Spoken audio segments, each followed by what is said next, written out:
In 3, 2.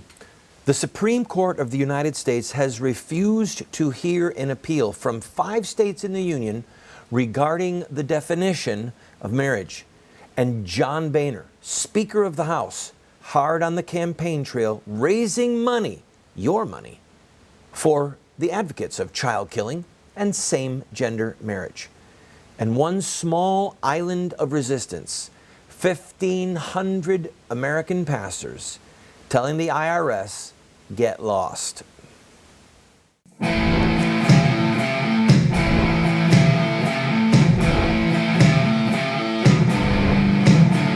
Those who forsake the law praise the wicked. Those who uphold the law resist them. Welcome to the Voice of Resistance. Here's your host, Randall Terry. Friend, I'm so honored to have you as a viewer of this program. And if you're a regular viewer, I thank you. I know that you've got 500 or 1,000 options on your dial if you're watching on one of our more than 100 affiliates across the country. If you're watching on Roku or online or on some handheld device, well, that means you're even more dedicated as a viewer, and I thank you. And my goal in doing this show is to talk about the news, but from a distinctly Judeo-Christian perspective, unashamedly believing that the Word of God has the answers for all the questions involving modern day society, okay? And, well, there's just not many shows like that. I do it without equivocation. I do it without apology. And as you will see in today's program, this program is distinctly non-partisan. I don't give a rip about Democrat or Republican or Libertarian or whatever in. What matters is what is right and what is wrong as defined by our Maker. All right, so let's go to the top story. This is just breaking, or one of the top stories. The U.S. Supreme Court has refused to hear an appeal from the states of Indiana, Oklahoma, Utah, Virginia, and Wisconsin. As you probably know, federal judges in nearly 20 states have struck down the laws of those states. Laws brought into being either by the elected officials of the state who represent the voters, or by referendum, the people themselves voting in a ballot box on a referendum that defines marriage between one man and one woman. Not a novel thought, not a controversial thought. It's only novel and it's only controversial if you have rejected truth. If you have rejected the Creator, all right? Or rejected the revealed will of the Creator. There are people like John Boehner who say that they're Christian. John Boehner is Catholic. And right now, even as we record this show, he is on a fundraising tour. He's on his way to California. He's going to raise money for this man, Carl DeMaio. He is running for California's 52nd district. It's in the San Diego area, and he's running against a freshman Democrat. Boehner has also helped Richard Tassai in Massachusetts, who is a divorced man and then married his, and I say married in quotes, his same gender, God have mercy, I don't even know what to call him. And then in Oregon, there's a U.S. Senate candidate, Monica Webby. Now, these 3 candidates that Boehner is helping, and by the way, he's already given $14,000 to the candidate in California and $14,000 to the man in Massachusetts, as well as raising money for them. What these 3 candidates have in common is that they're Republican. They all support the brutal murder of innocent babies. They all support the destruction of the definition of marriage as between one man and one woman. 2 of the 3 of them are openly sodomite, homosexual, whatever you want to call it. They all have that in common. And they have in common that John Boehner is prepared to spit in the face of Christian law Christian tradition, Christian revelation, the Christian Bible, and arguably in the face of heaven itself, by helping them to try and get elected. And by the way, the NRCC, the National Republican Congressional Committee, where John Boehner holds an enormous amount of weight, they've already poured $2.2 million into the race in Southern California, DeMaio's race. So many of you watching this program right now, you have given to the NRCC. Look at their website, that beautiful image of Lady Liberty, and they go thrashing Obamacare, and they say, we need your money so that we can increase the majority of Republicans in the U.S. House. Many of you have gotten phone calls. Many of you have gotten fundraising letters. Many of you have given. Well, some of your money, if you've given, is going to support people who believe in and fight for the desecration of the sacrament and the covenant of marriage, and the dismembering, the brutal decapitation and dismembering of innocent human beings made in the image of God.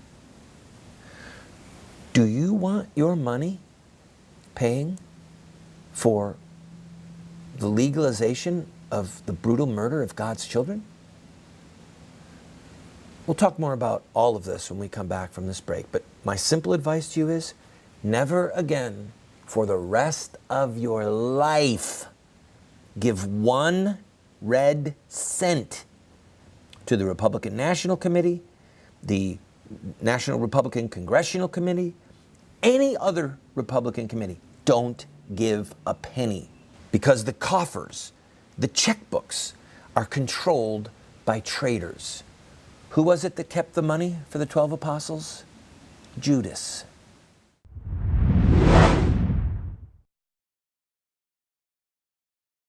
Hey, everyone's been asking me, when's Unstoppable coming out on DVD? Well, it's here. And I have created my own deluxe signature version of Unstoppable that contains not only the movie, but over 5 hours of additional curriculum and study guides for your family. It's perfect for your homeschool, educational facility, small group Bible study, and family devotions. And I'm going to share with you some of the spiritual warfare that surrounded the release of this film.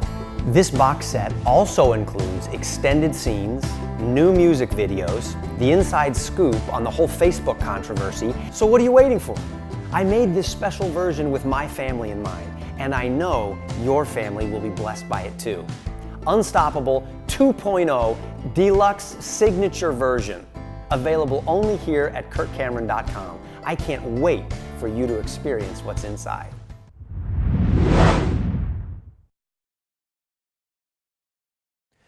There's an old proverb, it's not in the Bible. There's a lot of good proverbs that aren't in the Bible, like a penny saved is a penny earned.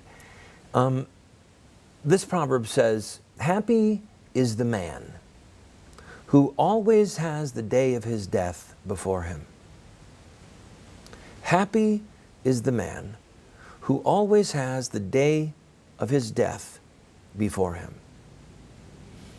Now, the reason that proverb is really so good and a little bit jarring for some of us is because it says, look, focus on the end, the day of judgment, the day that you or the day that I will give an account to our Maker.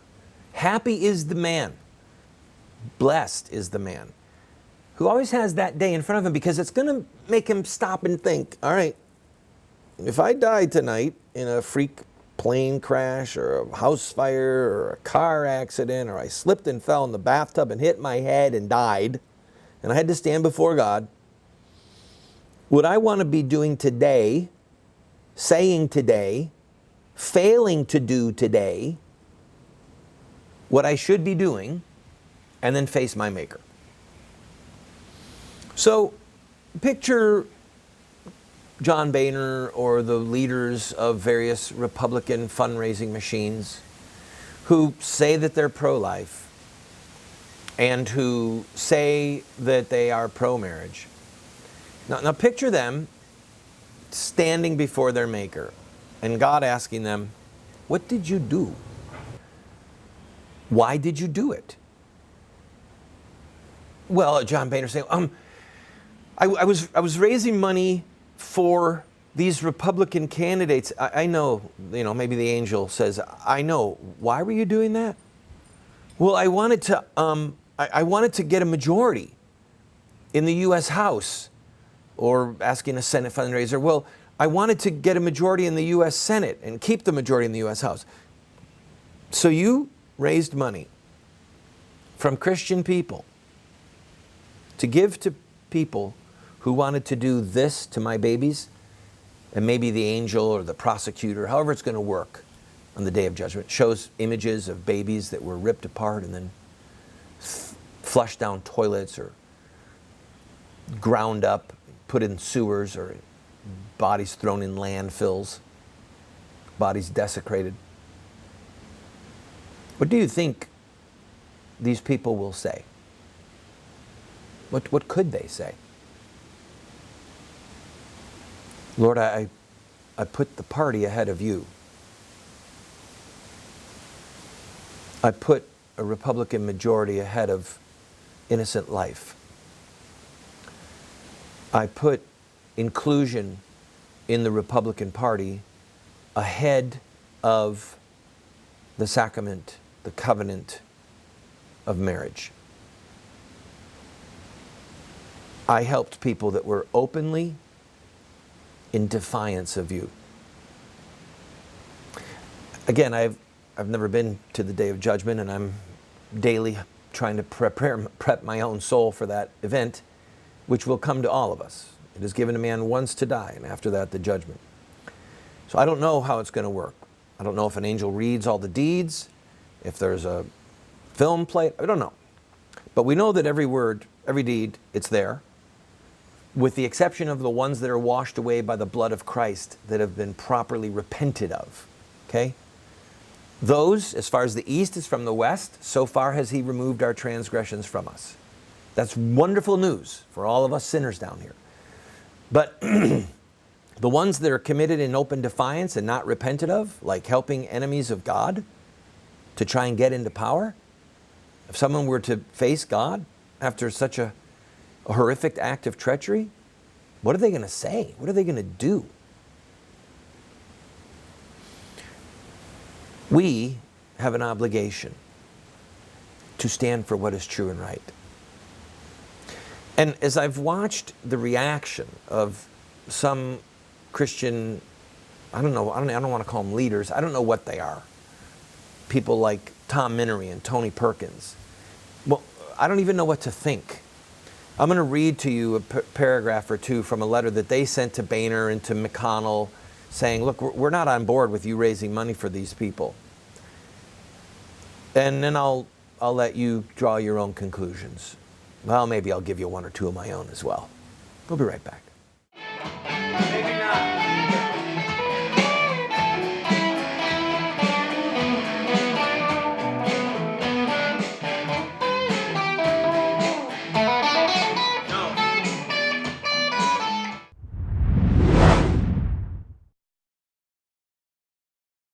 Do you want to get America out of the hands of wicked and unjust men and women who are destroying the republic before our eyes, and put leadership back into the hands of righteous men and women so that we don't die as a nation?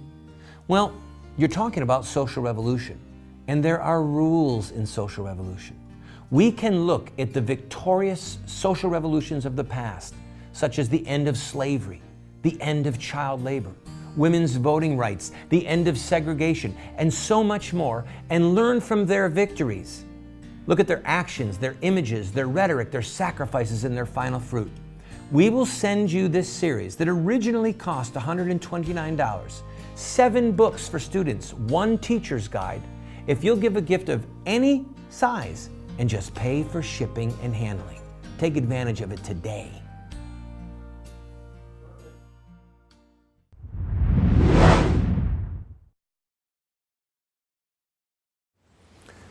John Boehner, Speaker of the House, he is helping raise money for these three people: Carl DeMeo, Richard Tessy, and Monica Webby, from California, Massachusetts, and Oregon, respectively. All three of them promoters of child killing, as I've discussed. All three of them promoters of the homosexual agenda, and the two men are openly homosexuals. One of them says he's, quote, married. And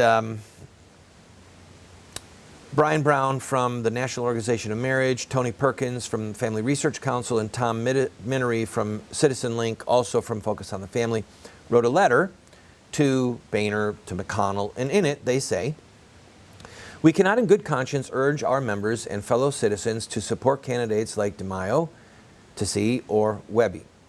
Or how, it might be Ticey, I apologize if I'm mispronouncing it. "They are wrong on critical foundational issues of importance to the American people. Worse, as occupants of high office, they will secure a platform in the media to advance their flawed ideology and serve as terrible role models for young people who will inevitably be encouraged to emulate them." That wasn't bad. "We realize that capturing these three seats are top priorities for the Republican leadership.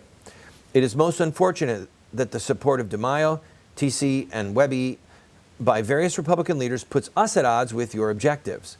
It is our sincere hope that you will work with us in the future to nominate conservatives who can proudly represent Republican values and ideals, people we can enthusiastically support." And then the three of them sign the letter. You can go to our website and you can look up these links and see for yourself. Well, this made me a little bit disturbed, maybe very disturbed, and I'm going to tell you why. John Boehner betrayed the Christian right, betrayed the unborn babies, he betrayed Christian voters, he betrayed heaven itself and the ruler of heaven himself when he refunded Planned Parenthood.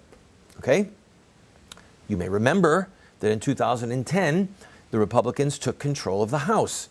And Boehner was on the road saying, "Give us control of the House and we will defund Planned Parenthood and pro-life is so important to us, blah, blah, blah." Well, he betrayed us and he gave money back to the largest murderer of babies in the Western Hemisphere, probably in the world except for the Chinese government itself, okay? This was an act of genocide against the babies. I mean, he helped fund these murderous, demonic monsters. Well, before that happened, a group of us, under my leadership in Washington, D.C., we met with Boehner's chief of staff. We told him we will support Boehner if he does the right thing. We will count him an adversary if he does the wrong thing, and we will run a candidate against him. Well, they caved in. David Lewis ran in the Cincinnati area, a courageous man, and ran ads showing Boehner's complicity, his hands covered with blood, and the dead babies, very powerful ads. And we also watched while other groups in Washington, D.C. did virtually nothing. They were all cheering for Boehner, like a cheering section, and then when Boehner betrayed them, silence. They didn't berate him. They didn't confront him. Nothing. I mean, nothing. And so we did a sit-in at his office, all right? People were arrested for doing a sit-in at Boehner's office to confront him, to expose him, to play political hardball. Tom Minery, bless his heart, he waited a year or two and a half, and then presented Boehner with an award for Boehner's consistent support of the family. I'm not making this up. Gave him an award, and then Boehner betrays everyone again. Friend, this is about us not being lapdogs of the Republican Party. I'm going to ask you a question. If the devil comes to your door and knocks and says, "Can I come in? I want to help." Or a sheep, actually it's a wolf in sheep's clothing, comes up and knocks and says, "I want to come in and help." Which is a bigger threat? Well, if it's the devil, and you can see that it's the devil, wearing Prada, you say, get lost, I don't want you. But if it's a sheep, well, you think it's a sheep. It's actually a wolf in sheep's clothing. You say, really, you want help? Come on in.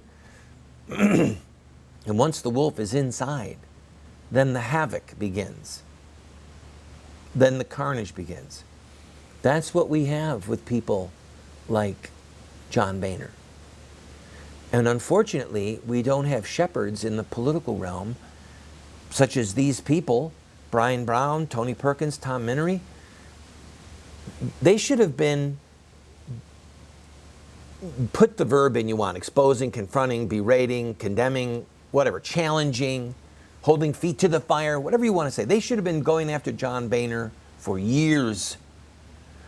But because they put party so high up, because they want to be good Republicans, because they want a place at the table, because they want to have a meeting where they can present an award and get pictures and then send them to their list for fundraising, whatever it is, they've looked the other way while wolves dressed in sheep's clothing come through the door and then wreak havoc on the lives of innocent people. God save us from the devil. God save us from wolves in sheep's clothing. And God save us from false shepherds who should be fighting against these wolves.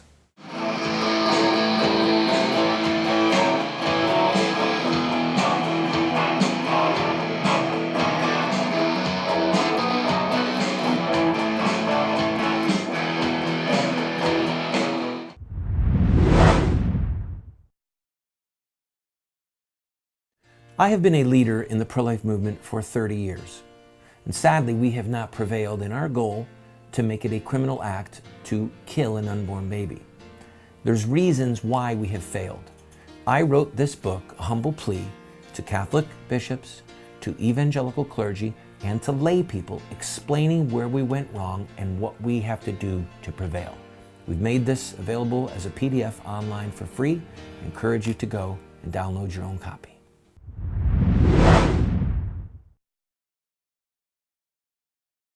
Pulpit Freedom Sunday, an island of resistance in the midst of us being overrun by the Philistines at the gate.